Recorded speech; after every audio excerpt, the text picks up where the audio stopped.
बोल भानेश्वरी मैया की।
अब संभारी छत्तीसगढ़ महातार के पावन गोरा में बसे अपन के गांव एक गठुला माँ भगवती माँ दुर्गा भवानी के जसुती गंगा सुखा ढंग ले बुहावत हवे गाँव संगवारी हो ये जसुती गंगा में सुखा डुबकी लगावल तो सब ले पहली तुहर गाँव के माँ शीतला भवानी के चरण में मात में आवत हो और संगे संग मंच पर विराजमान परमागति परम श्रद्धे मोर जम्मोनी नागुरु जी मल्ला ये जब चाहिए मेरा समिति के जम्मो भैया मल्ला जम्मो मोर बहिनी मल्ला देवी की गसगाला सुने पर बैठे मोर जम्मो दाई बहिनी मल्ला संगिया जो हरिया मोर भैया मल्ला बड़े बुजुर्ग मल्ला और गुरकुर गुरकुर पादी के बोलिया मोर उद्घोषक भैया उद्घोषका बहिनी ला हमारे बप्पा नाविका मानस एवं परिवार ग्राम बिटाल जिला मोहला मानपुर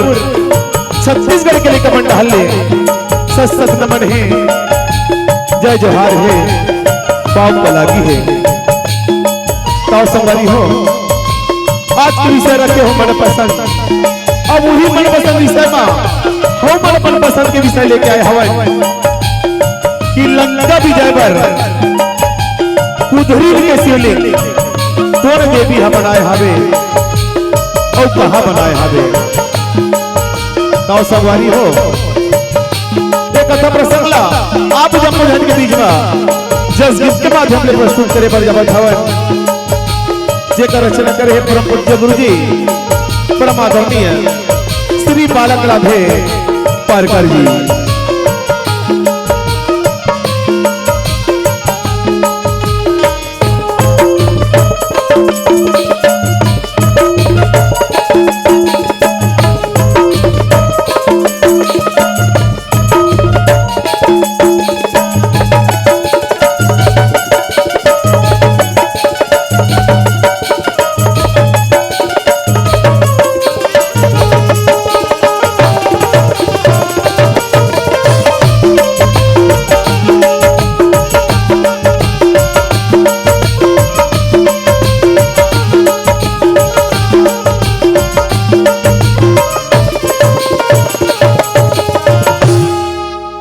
दुर्गा मैया की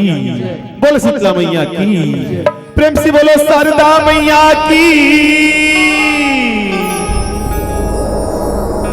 जय गणेश गणिरा जी दया निधि ये पहली तोला मनावती हाँ